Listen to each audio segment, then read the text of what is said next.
Dear parents, ரொம்ப பரபரப்பாக இருப்பீங்க இந்த ஜூன் மந்த். ஆமாம், பிள்ளைங்களை ஸ்கூலில் சேர்க்கணும், ஃபீஸ் கட்டணும், அவங்களுக்கு பேக் வாங்கி கொடுக்கணும், நோட் புக்லாம் வாங்கி கொடுக்கணும்னு. சிலர் ஃபஸ்ட் டைம் அவங்க பிள்ளைங்களை ஸ்கூலில் சேர்க்கும்போது எந்த ஸ்கூலில் சேர்க்கலாம், எங்கே அட்மிஷன் கிடைக்குன்னு ரொம்ப பரபரப்பாக உற்சாகமாக அவங்க பிள்ளைகளை படிப்பில் அவங்க கல்வியில் வளரணும்னு சொல்லி ரொம்ப ஆர்வமாக இருப்பீங்க. ரொம்ப நல்லது. பிள்ளைங்களுக்கு கல்வி அறிவு ரொம்ப முக்கியம். இதில் இவ்வளோ ஆர்வம் காட்டுற நாம் பிள்ளைகளுடைய வாழ்க்கையில் அவங்க ஆவிக்குரிய வாழ்க்கைக்கு ஆர்வம் காட்டுறோமா?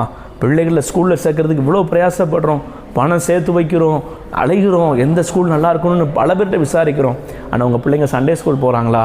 சண்டே ஸ்கூலில் வாரந்தோறும் கொண்டு உங்கள் பிள்ளைங்களை விட்றீங்களா? என்ன பைபிள் படிக்கிறாங்க? அவங்க கையில் பைபிள் இருக்குதா? அவங்க வசனம் கற்றுக்குறாங்களா? அவங்களுக்கு பைபிளில் இருக்கிற சம்பவங்கள்லாம் தெரியுதா? அப்படிங்கிறதுல நீங்கள் எந்த அளவுக்கு ஆர்வம் காட்டுறீங்க? உலக கல்வி ரொம்ப முக்கியம்.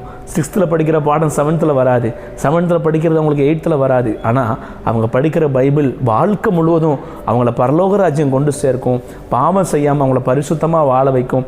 ஒரு பரிசுத்த சந்ததியாக அவங்க பிள்ளைங்க மாறுவாங்க.